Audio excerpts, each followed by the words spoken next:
Ayun po. Good morning po sa ating lahat. Inaanyayaan ko na po ang lahat na panandaliang manahimik at ihanda ang ating sarili para sa ating prayer of confession. Ayun po. Let us bow our heads and confess our sins to the Lord. Manalangin po tayo.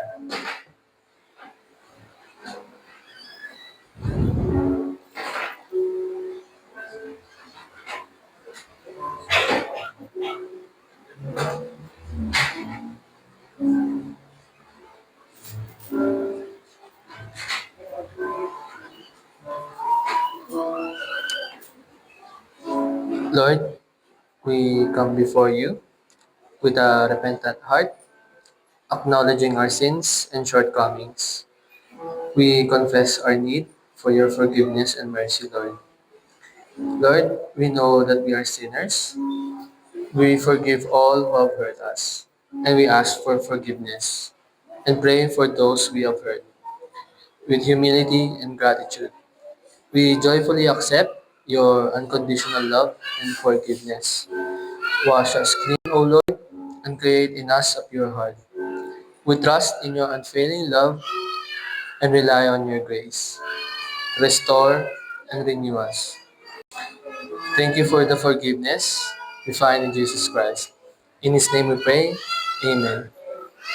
Ayun po, good morning po sa ating uli lahat. Nakakain na po ba ng agahan? Gusto pong biyahe. So yan, tumayo po tayo lahat at samahan niyo po akong basahin ang Psalm 100. Babasahin ko po ito sa King James Version. Yan. Make a joyful noise unto the Lord, all ye lands. Serve the Lord with gladness. Come before His presence with singing. Know ye that the Lord, He is God. It is He that hath made us, and not we ourselves. We are His people, and the sheep of His pasture. Enter into His gates with thanksgiving, and into His courts with praise. Be thankful unto Him, and bless His name. For the Lord is good, His mercy is everlasting, and His truth endureth to all generations. Let us pray.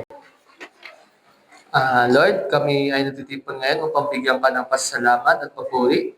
Maraming salamat, Lord, sa panibagong umaga, sa buhay, sa kalusugan, at sa napakaraming pagpapala. Maliit man ito o malaki. Ikaw ang dahilan ng bawat ngiti at biyaya sa araw-araw. Salamat sa pagkakataong ito, sama-sama kaming sambahin ka ng may kagalakan. Hinihiling namin ang gabay ng banal na Espiritu. Basbasan mo ang aming pagtitipon. Pangunahan mo ang bawat awitin, panalangin at ang mensahe na ibabahagi ng iyong lingkod na aming pastor para sa amin. Speak to us this morning, Lord, through the songs and your message. At hayaang ang aming mga papuri ay maging kalugod-lugod sa inyong harapan. Salamat, Lord. Dalangin namin na ikaw lang ang mapupurihan at maparangalan ngayong umaga. Sa ngalan ni Jesus, aming Panginoon. Amen.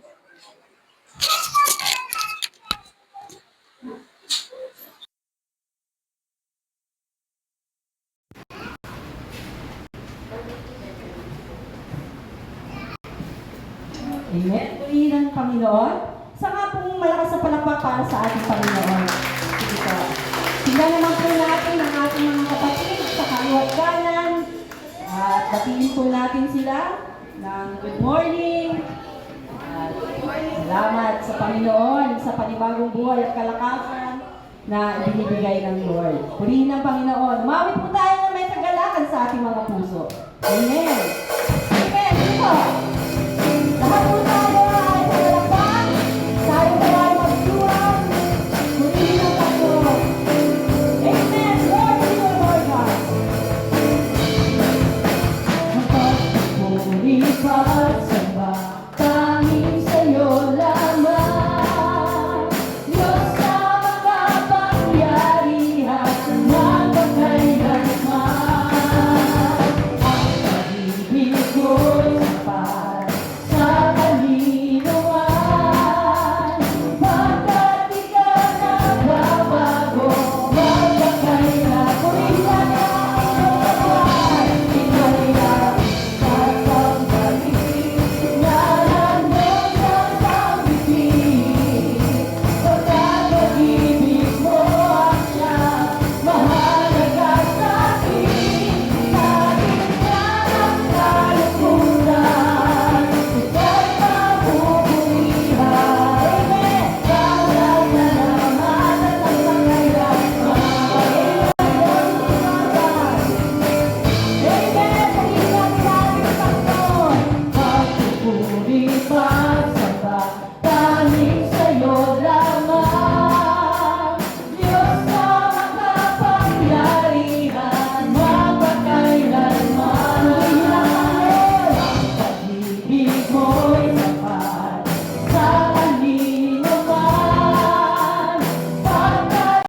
Hallelujah, Lord. Napakasarap umapit, Panginoon. Dahil alam namin ang pag-ibig mo ay tapat. Kahit kanino, wala siyang pinipili. Lahat tayo pantay-pantay sa kanyang paningin. Hindi mo pwedeng sabihin, Lord, mababa lang ako, Lord. Lord, mahirap lang kami, Panginoon. Wala akong natapos, O Lord. Pero sa mata ng Panginoon, pantay-pantay tayong lahat. Hindahan niya tayo kahit sino man tayo. Dahil ang Panginoon natin ay walang katulad. Bukas ang kanyang puso, kanyang pagpapala sa ating lahat. Hallelujah, Lord Jesus.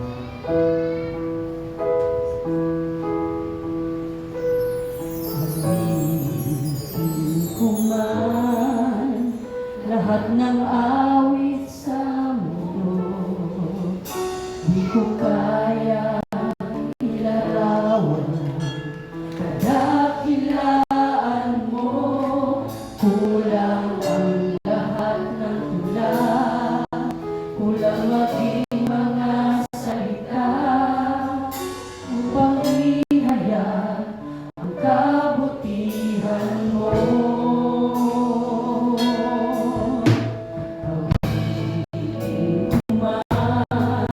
Lahat ng awit sa mundo, di ko kaya ilarawan ang kadakilaan mo. Kulang ang lahat ng tula, kulang maging mga salita upang ihayag ang kabutihan mo. Wala kang katulad, wala nang hihigit sa'yo. Wala kang katulad, wala nang kapantay sa'yo. Ikaw ang Diyos noon pa man, maging ngayon at kailanman. Sa habang panahon, wala kang katulad. Purihin ka, aming Ama, tunay nga na wala kang katulad. Kuman, lahat ng awit sa mundo, di ko kayang ilarawan ang kadakilaan mo. Kulang ang lahat ng tula, kulang maging mga salita upang ihayag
Ibabalik namin ang lahat ng papuri pasasalamat sa iyo sa tanging pangalan ng iyong anak ni Jesus. Amen. Amen. Purihin na Panginoon sa nga po malakas sa palakpak. Glory to you, Lord.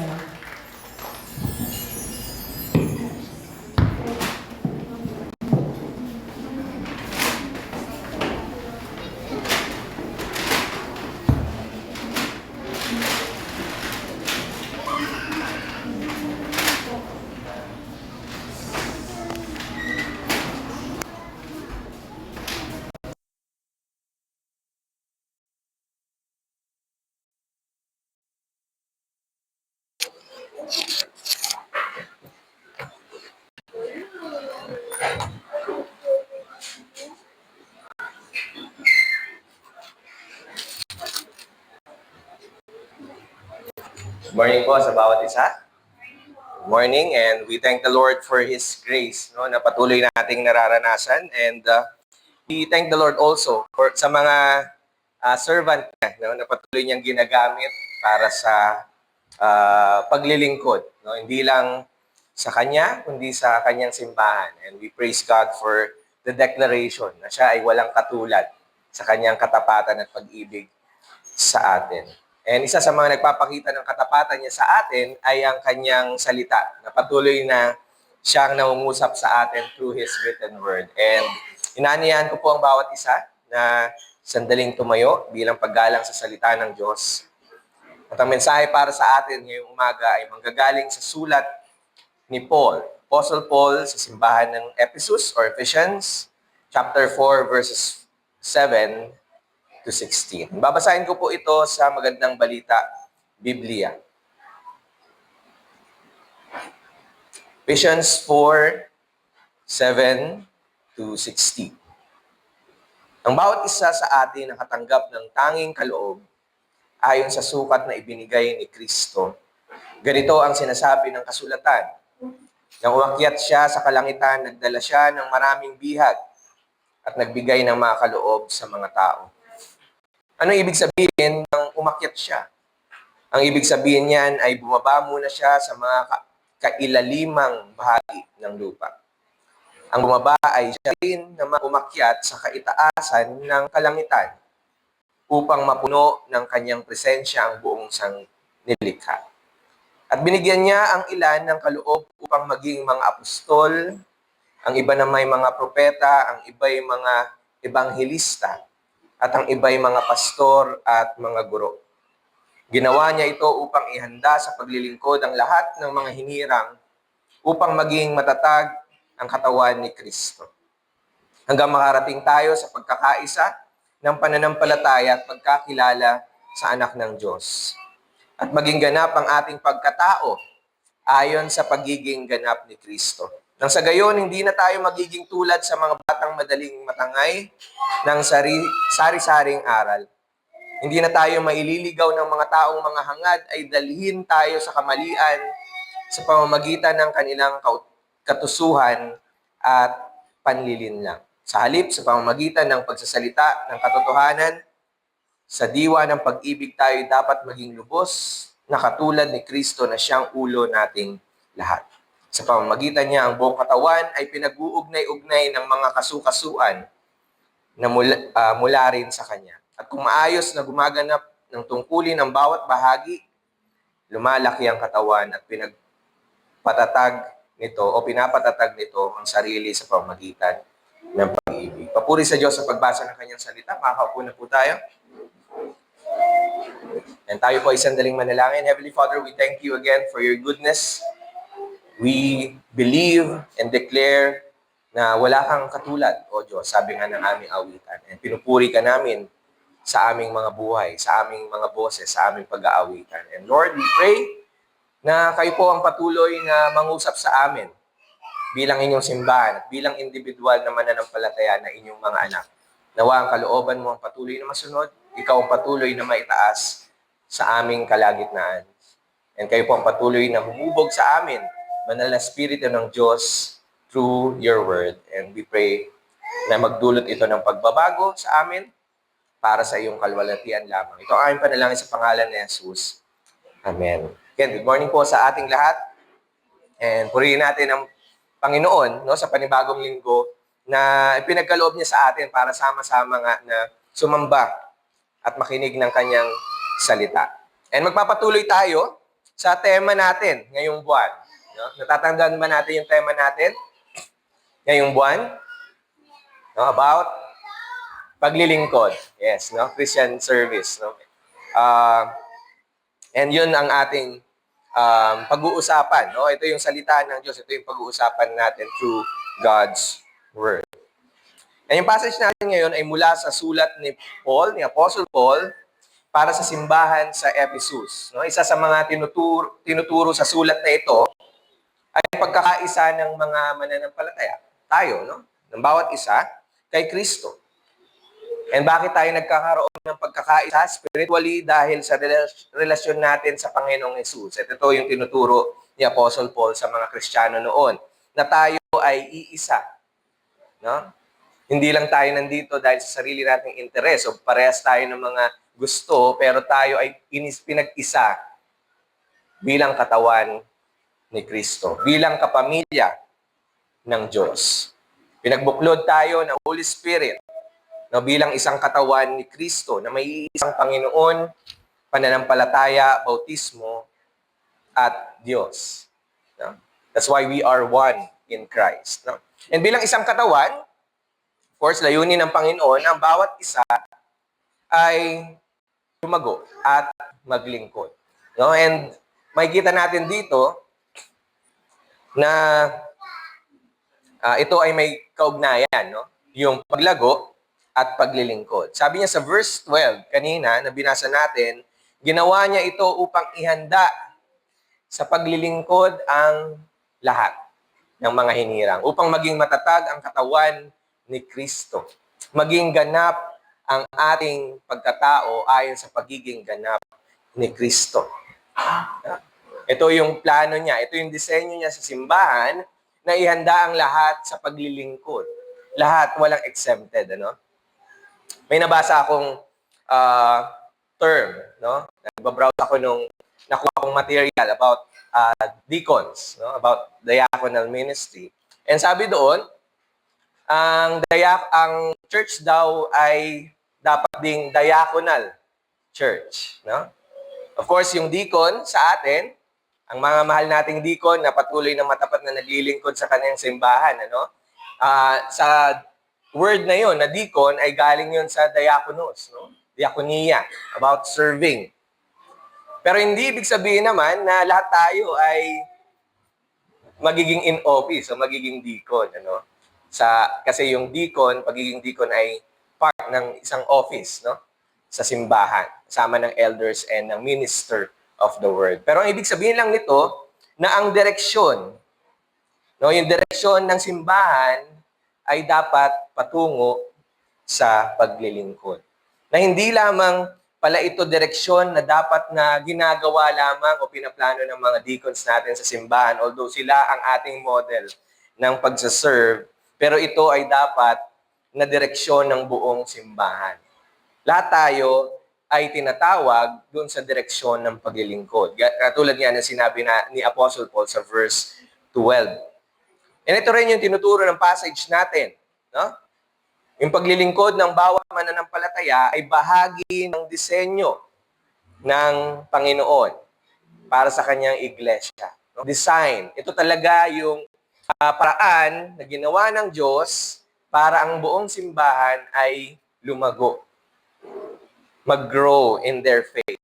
Na hindi manatiling baby sa faith, but to be mature na patuloy na nagiging wangis ng Panginoong Jesus bilang simbahan. And that's a challenge for us. But that's also an encouragement na patuloy tayong binabago bilang simbahan ayon sa wangis ng Panginoong Jesus.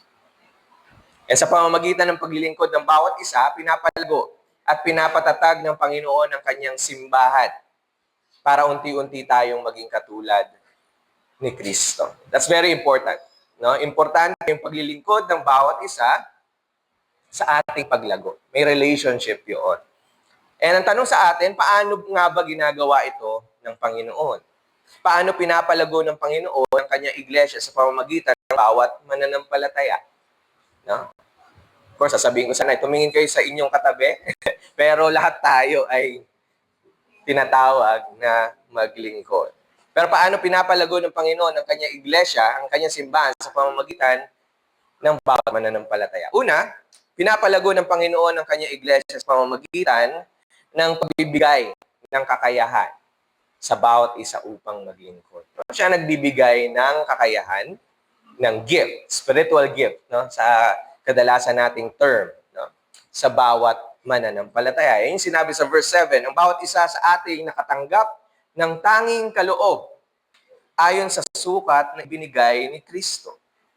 No, mapapansin natin na sinasabi ni Apostle Paul dito na ang bawat isa sa atin nakatanggap ng tanging kaloob. No, ano kaya yun? No? Of course, may time na kailangan na iproseso, ipanalangin ko ano yun sa atin, pero sinasabi dito na binigyan ng bawat isa ng kakayahan, ng regalo, ng spiritual gift para maglingkod sa simbahan. No? Ano yung kaloob na tinutukoy ni Apostle Paul?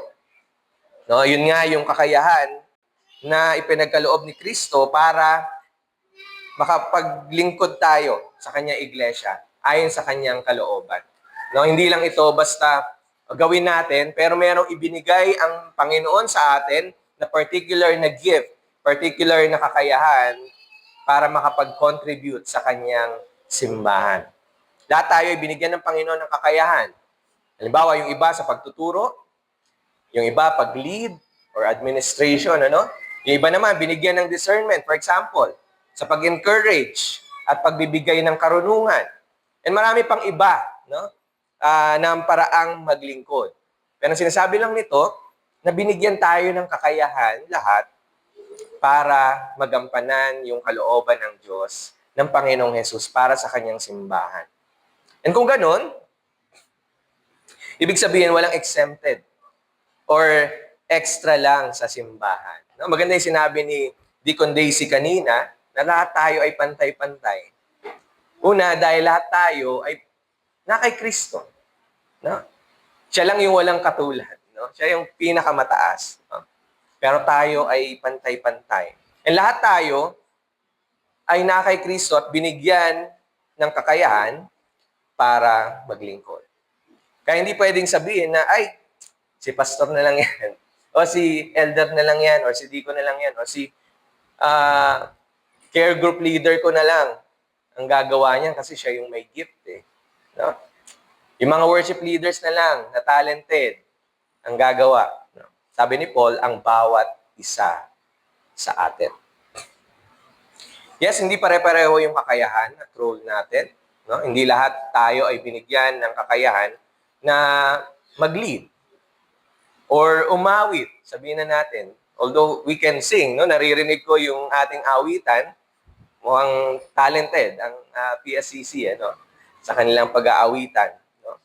Pero may mga particular na gift tayo at hindi laging pare-pareho iyon. No? Ayon sa kalooban ng Diyos. Pero bawat isa nga ay binigyan ng Panginoon ng kakayahang maging kapaki-pakinabang, no? At maging biyaya sa katawan ni Kristo. At ito ay binigay sa bawat isa sa atin, sabi ni Apostle Paul, ayon sa sukat na ibinigay ni Kristo. No? Si Kristo mismo ang nagtakda at nagbahagi nito ayon sa kanyang karunungan at kalooban. Kaya hindi natin pwedeng sabihin na, ay, parang ang liit lang yata o hindi significant yung binigay sa akin na role. No?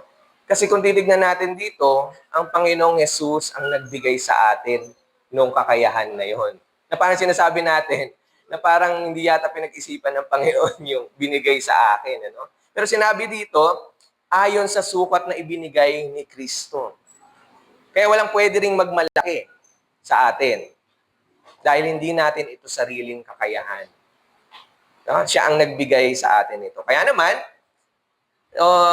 yung iba naman sa atin na mag-iisip na yun nga, no, hindi masyadong mahalaga yung ginagawa nila sa church. No, hindi naman ako nakikita sa harap. No, nasa likod lang ako, no? Kaya tingin nila parang hindi significant yung kanyang ginagawa. Thank you.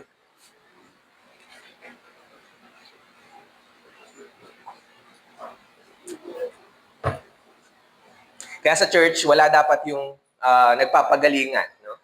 And nagpapataasan sa kanilang paglilingkod.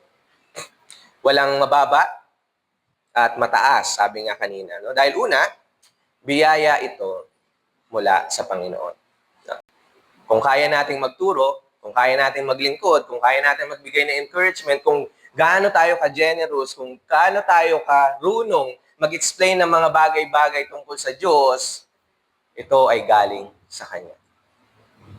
That's why we always emphasize yung grace ng Diyos sa ating mga ginagawa. It's all because of God's grace that we can do His mission, His work, His purpose sa Kanyang simbahan. Alam niya kung ano yung kakayahan na para sa atin and kung ano yung kailangan ng Kanyang simbahan. Ito ay biyaya na ibinigay ng sapat para sa ating tungkulin. That's why sabi sa verses 8 to 10, ganito yung sinabi o sinasabi ng kasulatan, nang umakyat siya sa kalangitan, nagdala siya ng maraming bihag at nagbigay ng mga kaloob sa mga tao. Na sinasabi na ito ay galing sa Psalm 68, verse 18, no? Although may pagkakaiba lang sila, no, ng wordings. Pero anong ibig sabihin? Sabi na, anong ibig sabihin ng umakyat siya? Ang ibig sabihin niyan ay bumaba na siya sa mga kailalimang bahagi ng lupa. Ang bumaba ay siya din namang umakyat sa itaasan ng kalangitan upang mapuno ng kanyang presensya ang buong sanlilikha. No? Ano ba yung sinasabi ni Apostle Paul dito? Parang alalim naman ito. No?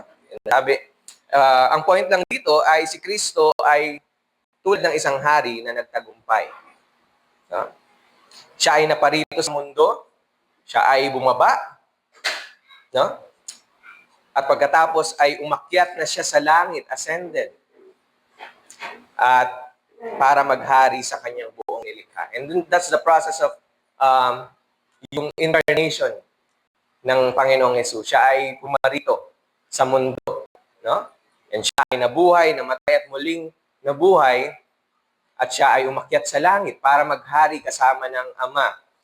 And ang point ni Apostle Paul dito na ang Panginoong Hesus ay parang hari, na victorious na hari, na nagbigay ng gift, ng kaloob sa bawat isa. No? Sinusuportahan niya, sinasabi niya sa verse 7, na ang bawat isa ay binigyan ng kaloob o ng kakayahan para maglingkod. At dahil nakaranas tayo ng bagong buhay kay Kristo, hindi lang tayo iniligtas para hintayin yung pagdating ng Panginoon. No? Although mahalaga yun, lalo na ngayon. No? Yung mga balita ay discouraging for us. But of course, we are called to be faithful and to be prayerful. No? Na mag-engage sa ating society bilang mga anak ng Diyos, bilang salt and light ng mundong ito. No? Pero binigyan tayo ng kakayahan, isang spiritual enablement na mag-contribute sa paglago ng church. And that's what we can realize dito, na yung paglilingkod natin is very important sa paglago natin bilang isang church. No? And that's our prayer. And yung goal natin, na lahat tayo ay ma-discover yung binigay na Diyos sa kanila na kakayahan. Hindi lang tayo audience, no? Bahagi tayo ng katawan ni Kristo. No, hindi yung kakayahan natin ang nagde-determine kung tayo ba ay significant sa katawan ng Panginoon. Lahat tayo ay equal and may particular purpose at lahat tayo ay kailangan para sa paglago ng buong iglesia. At kung binigyan tayo ng Panginoon ng kakayahan at pagkakataong maglingkod, no? Responsibilidad din natin na gamitin ito para sa ikabubuti ng buong simbahan. No, napag-aralan natin before sa isang sermon natin about stewardship, na tayo ay pinagkalooban ng bagay para magamit sa kanyang layunin. Na tayo ay maging responsible at maging matapat doon sa ibinigay niya sa atin na kakayahan o resources para sa kanyang layunin para sa atin. Kung binigyan ka ng Lord ng gift, ito man ay pagtuturo, pagtulong, pag-lead, o simpleng pagpapakita ng malasakit, ibig sabihin, mahalaga yan para sa buhay ng simbahan. Binigay yan para sa ikabubuti ng iglesia, maging simbahang lumalago at nagiging blessing. No? Hindi lang dito sa loob ng church, kundi bilang isang simbahan, nagiging biyaya sa ating community. Kaya challenge ito sa bawat isa sa atin, na makita yung sarili natin na bahagi ng church na ito. Dahil may layunin ang Panginoon para sa bawat isa sa atin. Yes, maganda na nag-aaral tayo ng Word, nakikinig sa preaching, nag-enjoy ng fellowship. Mahalaga ito sa buhay at paglago natin at ng buong simbahan. Pero wag tayong huminto doon. Habang lumalago tayo, ipanalangin natin at itanong sa atin o itanong natin sa Panginoon. No? Panginoon, paano mo ako gustong gamitin para sa iyong iglesia? Naitatanong ba natin yon sa ating mga panalangin sa Panginoon? Lord, paano mo ako gagamitin? Baka may opportunity na binibigay ng Lord sa atin na mag-serve. Isang ministry, isang pangangailangan ng ating kapatiran o simbahan, pakikibahagi sa pagbuo at pag-lead ng Bible study group sa church. It doesn't mean that we are the ones na magli-lead ng Bible study, pero tumulong sa pagbuo ng ating mga gawain. And of course, kung tinatawag tayo ng Panginoon para sa isang gawain at paglilingkod, kung malinaw na ito sa atin, be humble and willing to accept it. Huwag nating hayaan na ma-discourage tayo ng ating kakulangan. Lahat tayo ay may kakulangan. Sabi nga, may weaknesses tayo. Pero encouragement sa atin, tignan natin yung measure of grace na ibinigay ni Kristo sa atin to serve. No? Encouragement natin sa paglilingkod ay hindi ito galing sa atin. Na yung kalakasan, karunungan ay galing sa Panginoong Jesus. Kaya ang tanong sa atin, paano binabago ng katotohanan ito na biniyayaan tayo o ka ni Kristo sa pagtingin mo sa sarili mo bilang miyembro ng PSCC. Na sinasabi na meron pala akong may layunin pala sa akin ng Panginoon sa simbahan na ito. Paano binabago ng katotohanan na iyon ang pagtingin mo sa iyo bilang miyembro ng ating iglesia? And tinitingnan mo ba yung sarili mo bilang bahagi ng simbahan ng Panginoon na may ibinigay na mahalagang layunin? Pinapalago ng Panginoon ang kanyang iglesia sa pamamagitan ng pagbibigay niya ng biyaya at kakayahan sa bawat isa sa atin na maglingkod. Walang hindi mahalaga sa katawan ni Kristo. At kung tayo ay tumanggap ng biyaya mula sa Panginoon, kakayahan, resources, gamitin natin ito. Hindi para sa sarili lang natin, kundi para sa ikabubuti ng kanyang buong iglesia at para maparangalan natin ang Panginoon. Pero maaaring ang tanong natin, teka, Kuya Kang, no? Bago lang ako sa church. No? Di ko alam kung ano yung kakayahan na ibinigay sa akin ng Lord. Paano ako maglilingkod? Di ko alam yun. Di ko pa alam. No? Pero alam ng Panginoon na kailangan natin ng gabay at training. Hindi yan instant.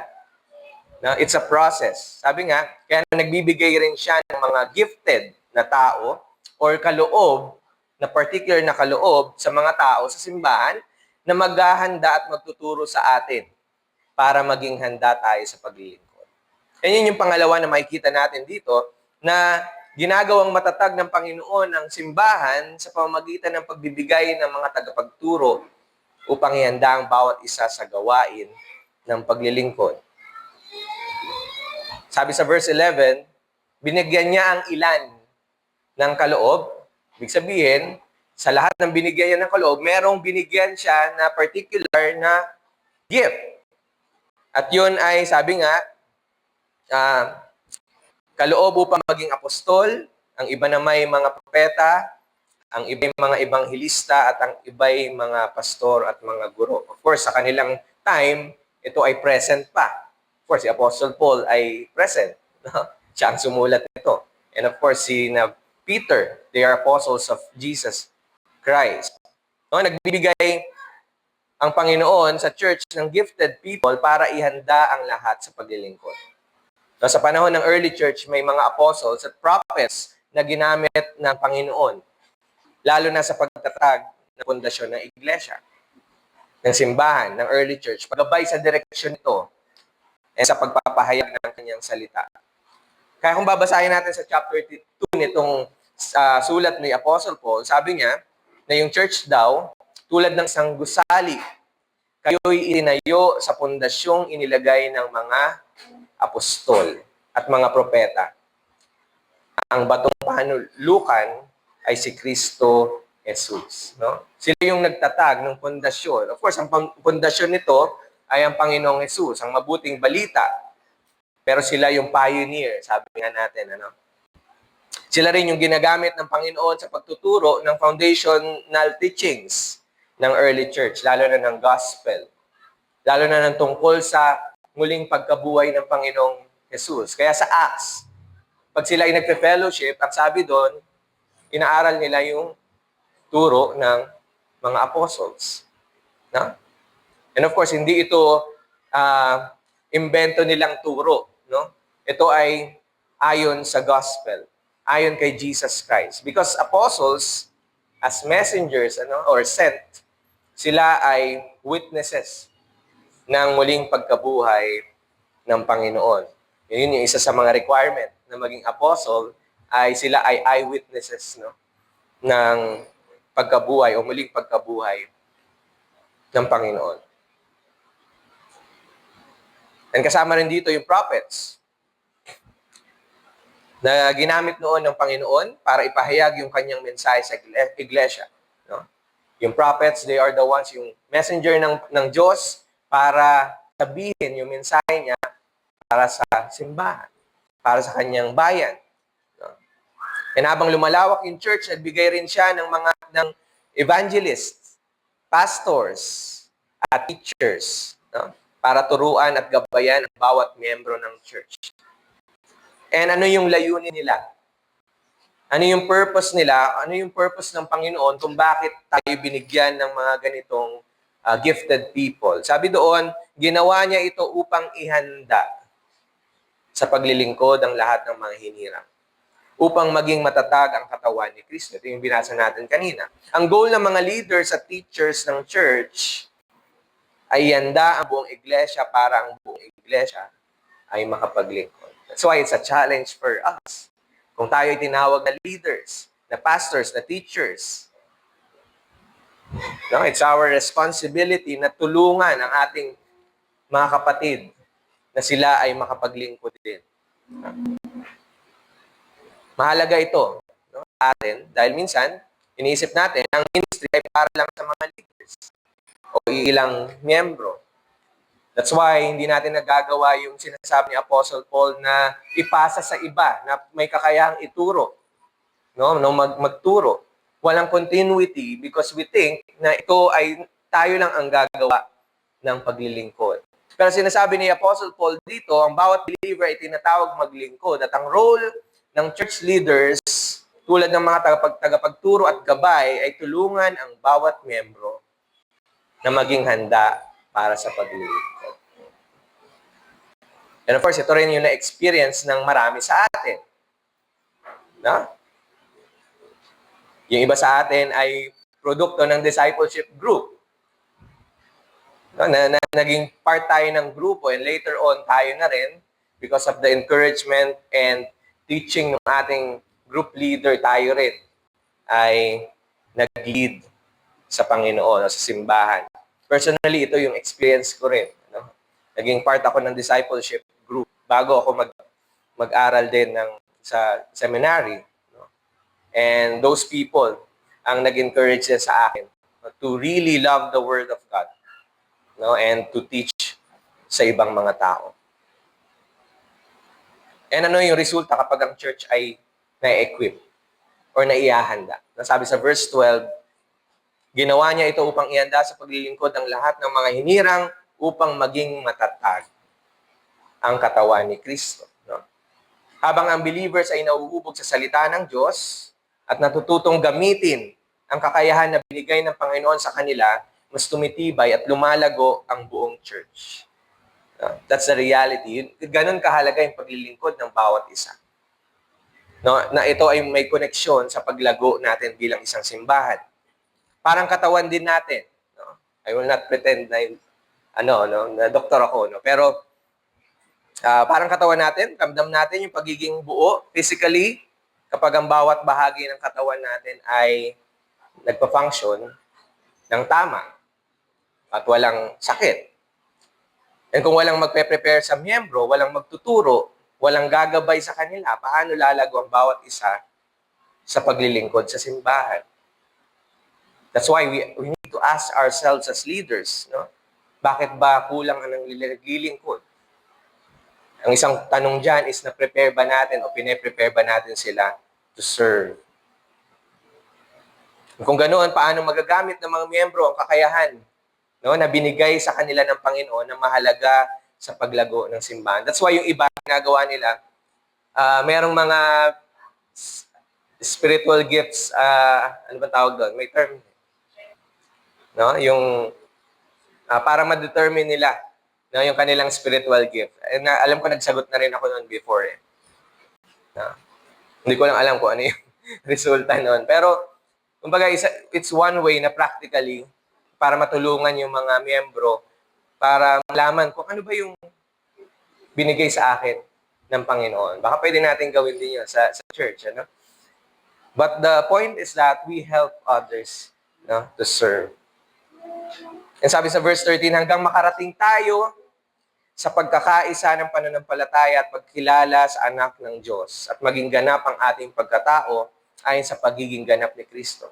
No, habang tayo ay sama-samang lumalago sa salita ng Diyos, sa tulong ng mga leader at teacher na binigay ng Panginoon sa church, mas lumalalim yung pagkakaisa natin sa pananampalataya at pagkakilala natin kay Kristo. Of course, halimbawa sa Bible studies or preaching na ituturo sa atin yung katotohanan ng ating pananampalataya at yung katotohanan tungkol sa Diyos at sa Panginoong Jesus, kung sino siya at ang kalooban niya. That's why nagiging united tayo, no, sa pagkakilala sa Panginoon at sa ating pananampalataya sa Kanya. And habang tayo ay natututo ng sama-sama, unti-unti nagiging isa tayo sa ating pananampalataya sa Panginoon. And that's important, no, sa isang church, yung united sila sa kanilang pananampalataya. Yes, it doesn't mean na lahat tayo pare-pareho ng opinion sa lahat ng bagay, but we need to understand that we should be united sa Panginoon, sa ating pananampalataya, sa pagkilala sa Panginoong Jesus bilang anak ng Diyos. At sa ating pananampalataya na ito, ang kanyang pagliligtas ay dahil lamang sa Panginoong Jesus, sa kanyang kamatayan at muling pagkabuhay. Mahalaga na nagkakaisa tayo dun sa mga mahalagang turo ng Biblia. Ang sabi ni Apostle Paul, maging ganap ang ating pagkatao ayon sa pagiging ganap ni Kristo. No? May spiritual maturity. Of course, hindi tayo magiging perfect na katulad ng Panginoong Jesus. Pero unti-unting paglago tungo sa pagiging katulad ni Kristo. Medyo mataas, ano? yung goal na yon. Pero yun ang ginagawa ng Diyos sa atin. Hinuhubog tayo, hopefully, na nangyayari talaga sa atin yung proseso na yon na maging wangis ng Panginoong Jesus. That's why, kung tatanungin mo, ano yung spiritually mature?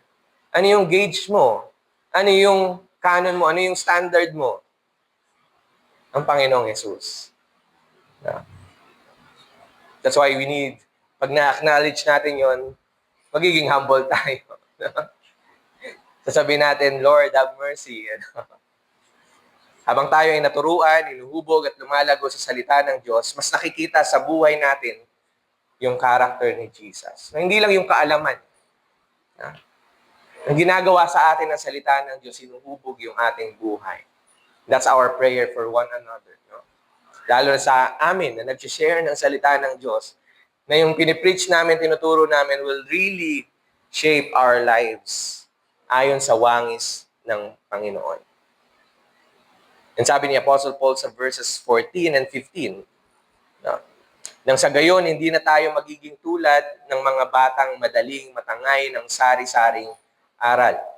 Hindi na tayo maililigaw ng mga taong ang hangad ay dalhin tayo sa kamalian sa pamamagitan ng kanilang katusuhan at paglilinlang.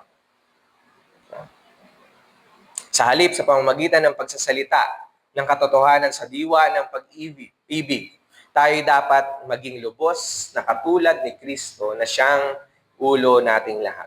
No, dito natin makikita yung isa pang mahalagang bunga ng spiritual maturity na yung buong katawan ni Kristo, na yung mature na iglesia ay matatag na proteksyon laban sa mga maling turo o false doctrines.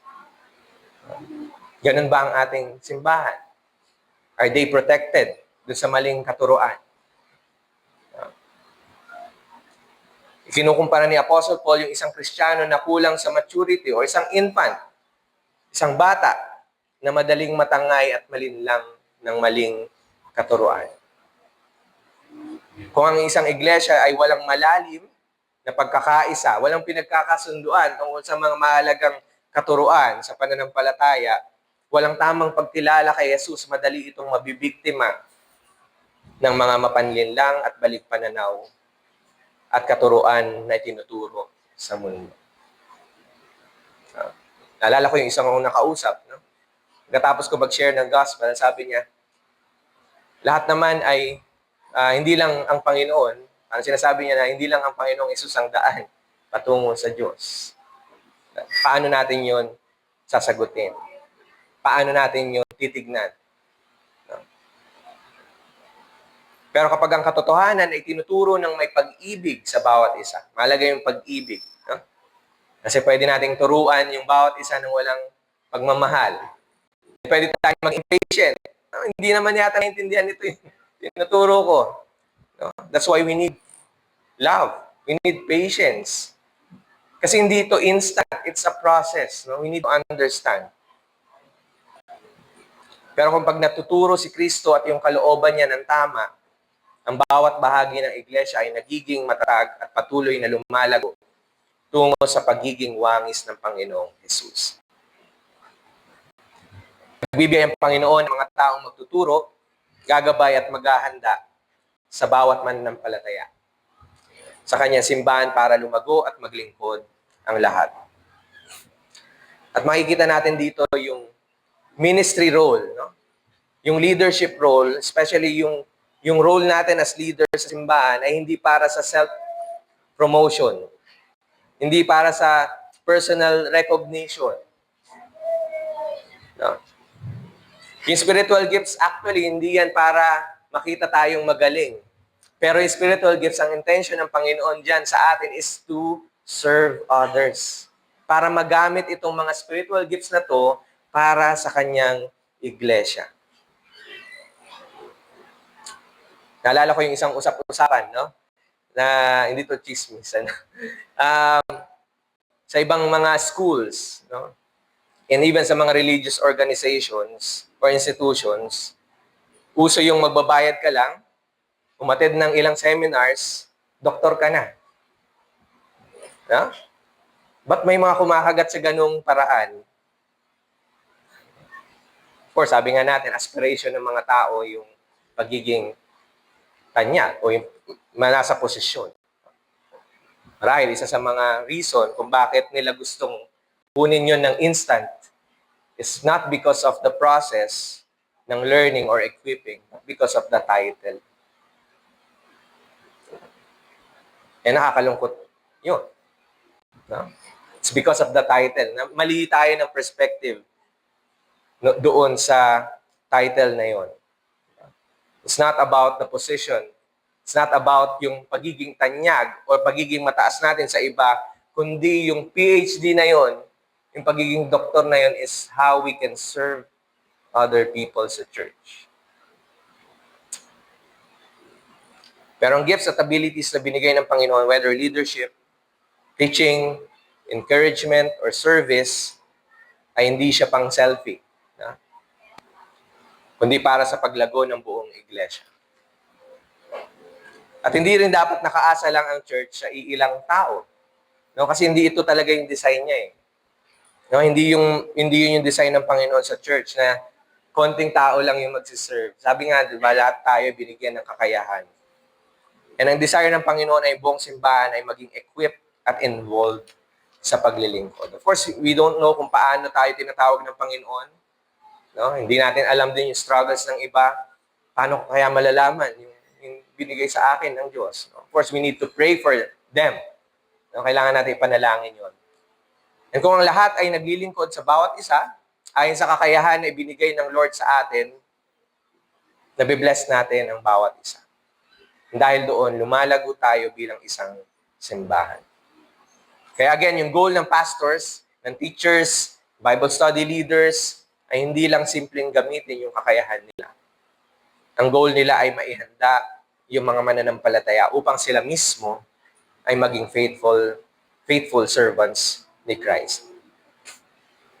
And bilang simbahan ay mas maging matatag, mas nagkakaisa sa ating pananampalataya at pagkakakilala sa ating Panginoon. Kaya challenge ito lalo na sa mga church leaders and teachers sa church. Natulungan natin yung members na makita at magamit yung gifts na ibinigay ng Diyos sa kanila. Maging intentional tayo dito. Minsan may mga believers na gustong mag-serve pero hindi nila alam kung paano. May iba naman, hindi nila nakikita na pwede pala silang gamitin ng Panginoon. No, kapag walang pag-prepare sa bawat isa, tayo din lahat ang mahihirapan. Dahil ang design ni Lord ng ministry ay hindi lang sa atin na maglilingkod, kundi sa bawat isa sa buong simbahan. Kaya mahalaga yung discipleship, mahalaga yung mentoring, Bible studies at fellowship sa church. And we encourage everyone na umattend sa mga ganitong mga gawain. Kung meron kayong iba na nakikita na group na pwede niyong salihan, of course, Christian group, no, na can help you know yung iyong gift o yung iyong kakayahan, and tinuturuan ka para matuto lalo pa sa Panginoon, we encourage you na pumunta doon. Ang goal ay pagkakaisa sa ating pananampalataya. That's very important. Mas lumalalim na pagkilala sa relasyon sa Panginoong Jesus. And sa buhay na mas nagre-reflect kay Kristo. And ano ba yung gift na yun? Saan nanggagaling yung equipping na yun? Kung titignan natin yung mga gifted men na yun ay teachers ng kanyang salita. And ito yung sinasabi sa 2 Timothy 3:17. No, ginagamit ng Panginoon ang kanyang salita. Hindi dahil doon sa diskarte ng mga leaders na yon, pero upang yung ang lingkod ng Diyos ay maging ganap at handa sa lahat ng mabubuting gawain. Yung authority natin na binigay sa atin to teach ay hindi nakadepende sa ating sariling personalidad. Minsan nakadepende sa personality natin, ano? Papakinggan ko yan kasi marami ng seminar ang ginawa niyan. No? Hindi ko naman kilala yan. No? Pero yung authority na humuhubog sa atin is nanggagaling sa salita ng Diyos. Ito ba ay ayon sa salita ng Diyos? Habang tayo hinahanda ng Panginoon sa pamamagitan ng kanyang salita, tinatawag din niya tayong makibahagi sa paglago sa kanyang iglesia. Yung involvement natin sa pamamagitan ng sama-samang paglilingkod. Ito yung panghuli. No? Pinapalago ng Panginoon ang kanyang iglesia sa pamamagitan ng sama-samang paglilingkod ng bawat mananampalataya. Sama-sama. Sabi sa verse 16, sa pamamagitan niya, ang buong katawan ay pinag-uugnay-ugnay ng mga kasukasuan na mula rin sa kanya. And kung maayos na gumaganap ng tungkulin ang bawat bahagi, lumalaki ang katawan at pinapatatag nito ang sarili sa pamamagitan ng pag-ibig. Gumamit ulit si Apostle Paul ng larawan ng isang katawan. Sabi niya, sa pamamagitan niya ang buong katawan. Tinutukoy dito ay ang Panginoon. No? Ibig sabihin, maging isang katawan tayo dahil sa relasyon o naging isang katawan tayo, sabi nga natin, dahil kay Kristo. We are in the body because of Jesus Christ sa buhay natin. And hindi lang tayo basta koleksyon ng iba't ibang mga tao na may pare-parehong interes. No? Yes, iba-iba tayo ng personality, pero hindi yun yung common denominator natin ay dahil lang may pare-pareho tayong interes. Pero ito ay spiritual unity. No? Ang Diyos mismo ang nagbigay sa atin nito. Tayo ay isang katawan dahil tayo ay nakakabit kay Kristo na siyang ulo ng iglesia. Meaning, siya yung authority. Sabi nga natin kanina, tayo ay pantay-pantay. At ang Lord ng church ay hindi yung leaders. Ang Lord ng church ay si Kristo mismo. Magandang ma-remind tayo doon. Because, sabi nga, siya ang ulo ng church. Sabi ni Apostle Paul, ang buong katawan ay pinag-uugnay-ugnay ng mga kasusuan na mula rin sa kanya. No, yung picture dito ay parang human body. No, sa katawan natin, magkakaugnay-ugnay yung iba't ibang bahagi. No? Hindi naman tayo hiwa-hiwalay yung paa natin o yung kamay natin. No? Magkakaiba sila ng function, pero konektado sila sa isa't isa. Of course, yung kasukasuan o joints ang tumutulong para maging connected at coordinated yung buong katawan. Of course, kailangan natin si Doc dito baka yung explain yung human body. No? Pero yun yung sabi ni Apostle Paul, no? Na tayo ay connected and napakahalaga natin sa katawan. Ano? Yung bawat isa sa katawan ni Kristo.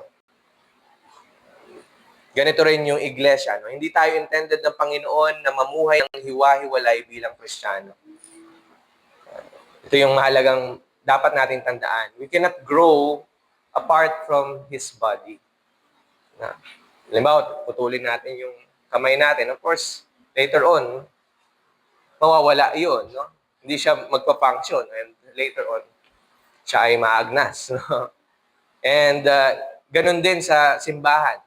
No? We cannot grow apart from His body. Kasi doon nga tayo nakakonekta. Doon tayo lalago through the gifts of His church. And sabi ni Apostle Paul na mula rin ito sa Kanya. Na hindi ito natin sariling kakayahan na maging united. Nagiging isa tayo dahil kay Kristo, dahil sa Espiritu na nagbuklod sa atin. Espiritu Santo na nagbuklod sa atin.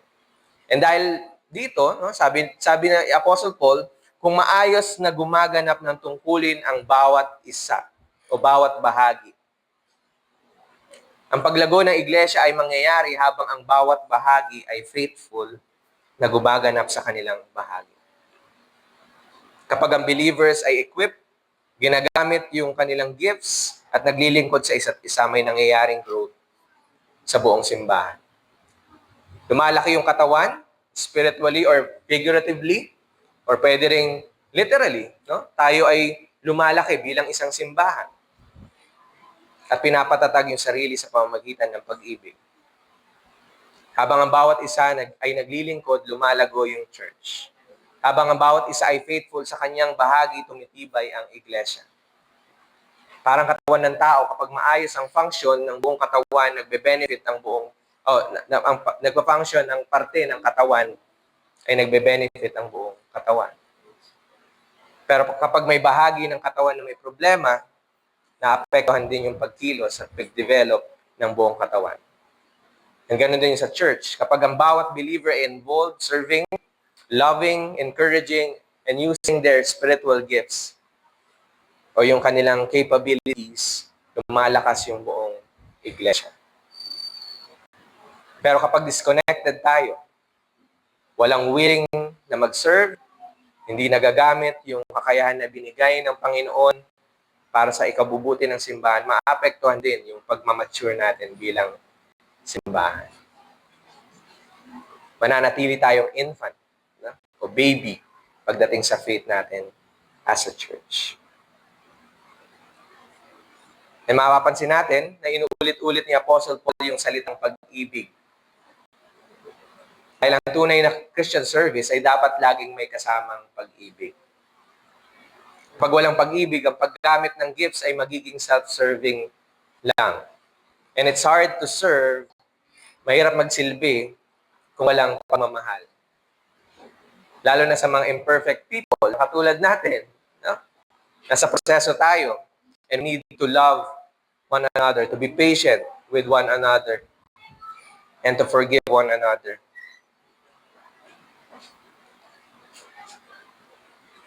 Yes, mahalaga yung personal spiritual growth. No, hindi natin pinipigil yung bawat isa na mag-aral personally and privately. Mahalaga na lumalago tayo sa salita ng Diyos and sa relasyon natin kay Kristo. Pero bilang bahagi ng iglesia, gusto rin ng Panginoon na maranasan ng buong church ang paglago.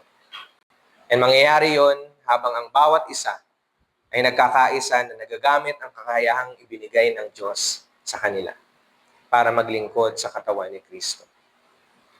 Hindi tayo tinatawag para maging isolated na Kristiyano.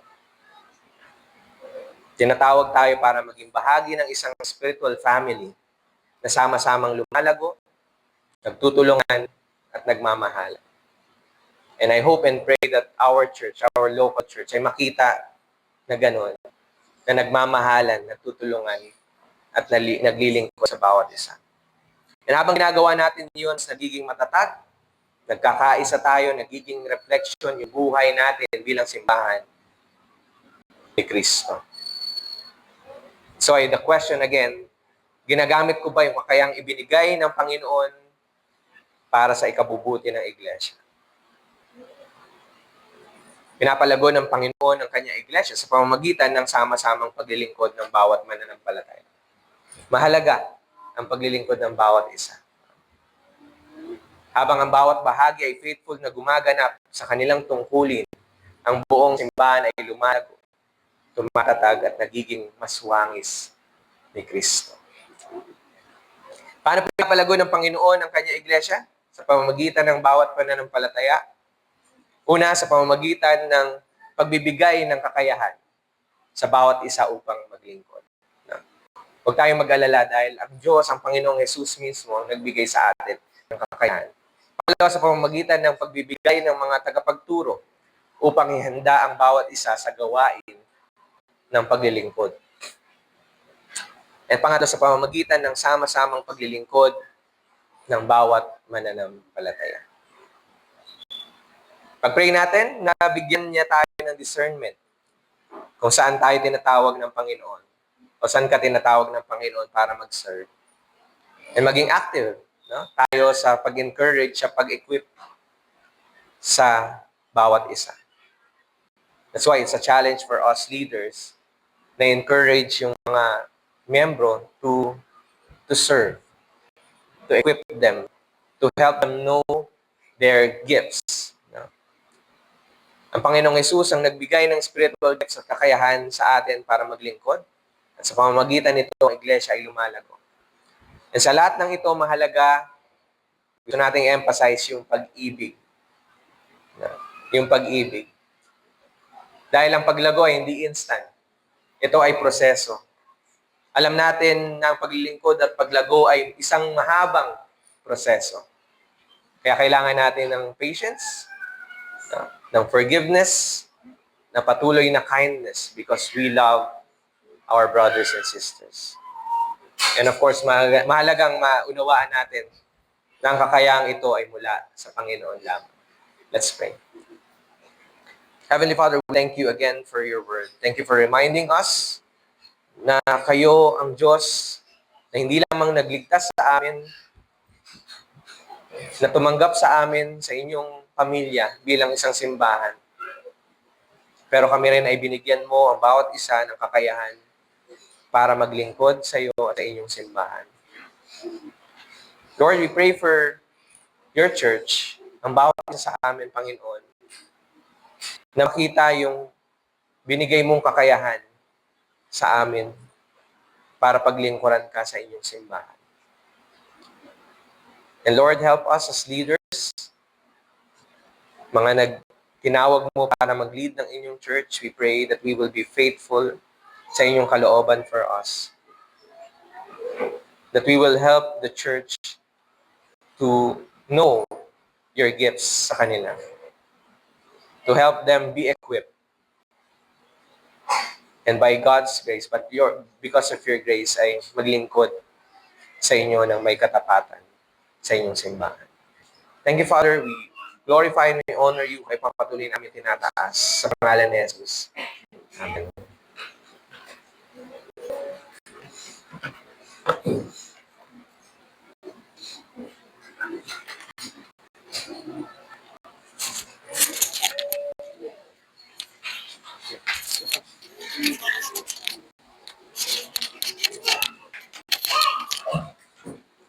Yun po. Salamat po sa napakagandang mensahe.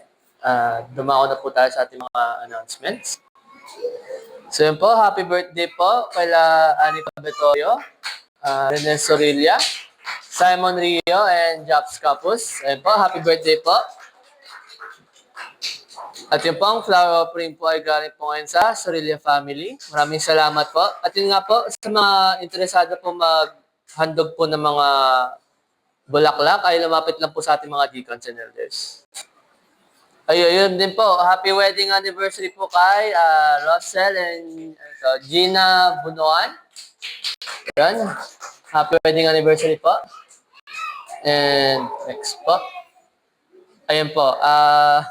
Ito po yung project po ng mga ladies na magbigay po ng at least 10 pesos every Sunday para po ito sa renovation po ng ating comfort room po dyan. So, yun po. Ayun po, meron din po tayong donation for toddler toys para may magamit ang mga ating chikiting dun sa loob. Sa mga interesado pong mag-donate, lumapit lang po sa ating mga elders and deacons. Ayun po, prayer meeting po natin ay every Friday, 6 to 8 p.m. dito po sa church. Pati na rin po ang ating Bible study every Tuesday po siya, kaila Ate Sherry Austria, every 5 p.m. po. And ayun po, sa mga bukal sa kanilang loob, meron po tayong visitation. So sa mga okay naman po sa kanila, lumapit lang po sa amin para mabisita po namin kayo. Ito yun po, meron pong bagong activity ang men's. Nag-jogging po sila every Saturday morning, 6 a.m. po dito. Ang meeting place po ata ay dito po sa church. Tama po ba? Ayan, dito daw po sa mismong church ang meeting place. So, po sa mga interesado po ay dumako lang po dito ng Saturday ng 6 a.m. Ayun po, at meron din po tayong joint ministry, fellowship ng men's and ladies. Nangyayari na po to every first Sunday of the month, directly after service po. So, yun po. At yun po, para sa prayer convergence.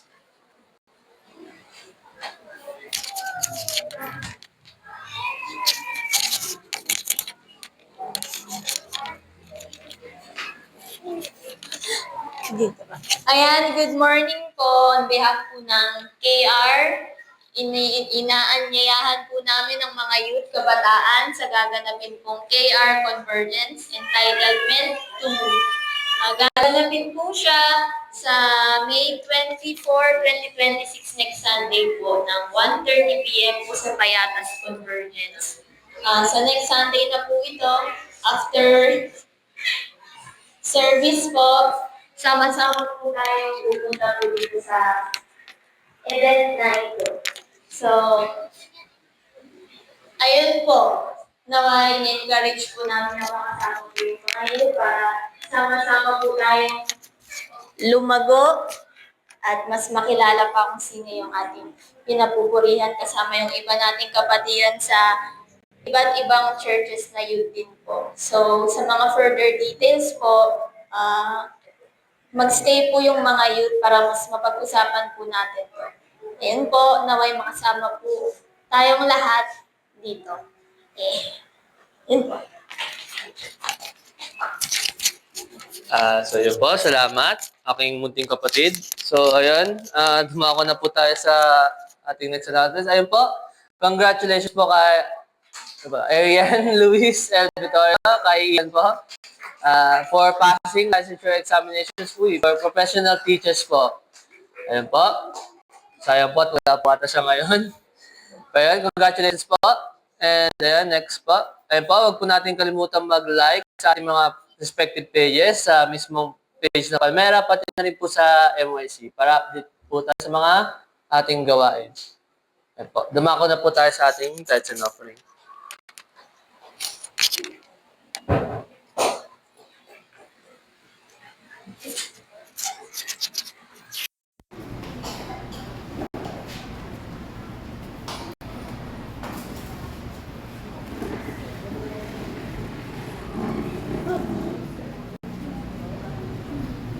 Magandang umaga po sa ating lahat. So, bago po tayo magkaloob, hayaan niyo po munang basahin ko sa inyo ang verse mula sa Kawikaan 3, verse 9-10. Parangalan mo si Yahweh sa pamamagitan ng iyong mga kayamanan, at mula sa iyong mga pinakamainam na ani, siya ay iyo ring handugan. Sa gayon, kamalig mo ay lagi ng aapaw, sidlan ng inumin ay hindi na matutuyuan. Tayo po'y magkaloob.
Ating pong ipanalangin ang ating mga Lord God, maraming pong salamat sa mga biyayang ito.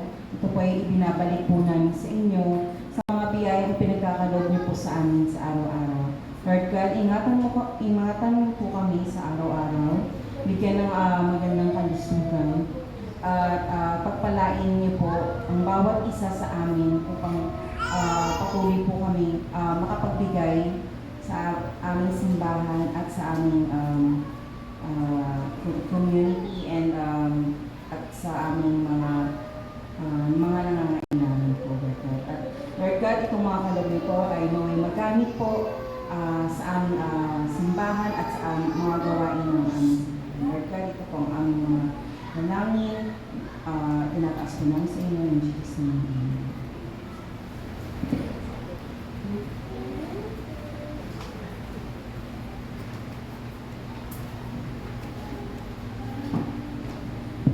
Again, we praise God for His grace na tayo ay nandito sama-samang sumasamba sa ating Diyos. And narinig ang kanyang salita for us this morning. And we also thank the Lord for His grace sa mga kapatid natin na magdiriwang ng kanilang mga kaarawan na kanilang sa amin. And tayo po ay tumayo. Let's pray.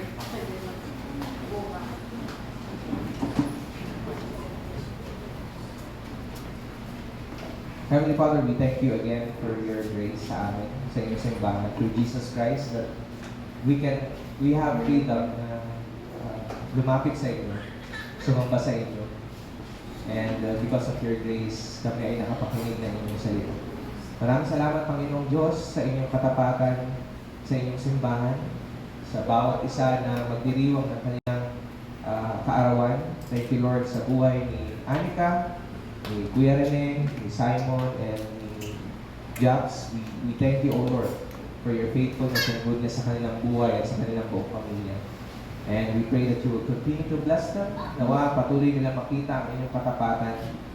At we pray na kayo po ang patuloy na gumamit sa kanila. Maging daluyan ng inyong pagpapala sa kanilang pamilya at sa kanilang komunidad. Even sa inyong simbahan. Thank you, Lord, for their lives na patuloy na nagiging encouragement sa amin. And we also thank you for your goodness sa relationship, sa anniversary ni Russell and ni Gina. And we pray that you will continue to be with them and sa kanilang relationship. Nawa patuloy mong palaguin ang kanilang pag-ibig for you and pag-ibig sa bawat isa. And kayo po patuloy din na mag-bless ng kanilang buong pamilya. And Lord, we acknowledge also na yung iba sa amin ay maaring nagdadalamhati sa kanilang nararanasan ngayon. We pray that you will continue to give them comfort, Lord God, sa kanilang nararanasan. We know that you are the God of comfort. And we pray that your presence will give them comfort and peace. And remind them, Panginoon, of the hope na nanggagaling lamang kay Kristo, na siya ang pagkabuhay at ang buhay. And Lord, we pray na kayo rin po ang patuloy na sumama sa kanila sa magiging proseso nito. Yung presensya mo, Panginoon, na patuloy na umakap sa kanila, magbigay ng maranasan nila ang inyong pag-ibig sa kanilang buong pamilya.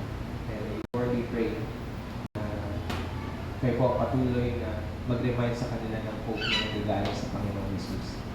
And we also pray for your church. Kayo po patuloy na kumilos sa bawat isa. Lalo sa week na ito, Panginoon, kayo po patuloy na gumabay sa amin. Continue to guide us with your wisdom and give us strength na magampanan yung mga dapat namin gawin. And Lord, help us to really trust you sa lahat ng sitwasyon ng aming buhay. Kayo po patuloy na madakila sa lahat ng ito. Father, we pray that you will continue to bless them maging sa kanilang mga pag-uwi, sa aming pag-uwi ngayon, Panginoon. Kayo pang patuloy na mag-iigit. Nawa, ang kaputihan mo, ang patuloy na maalala namin na ito ay mag-encourage sa amin sa buong linggo na darating. Thank you, Father. We glorify and honor you. And this is our prayer in Jesus' name. Amen. Sa aking mga kapatid sa Panginoon, tanggapin natin ang pagpapala na nagmumula sa Diyos. Nawa, ang kagandahang loob ng Panginoong Jesucristo, ang pag-ibig ng Diyos Ama at ang pakikisama ng Banal na Espiritu ay sumainyo lahat. Amen. Amen.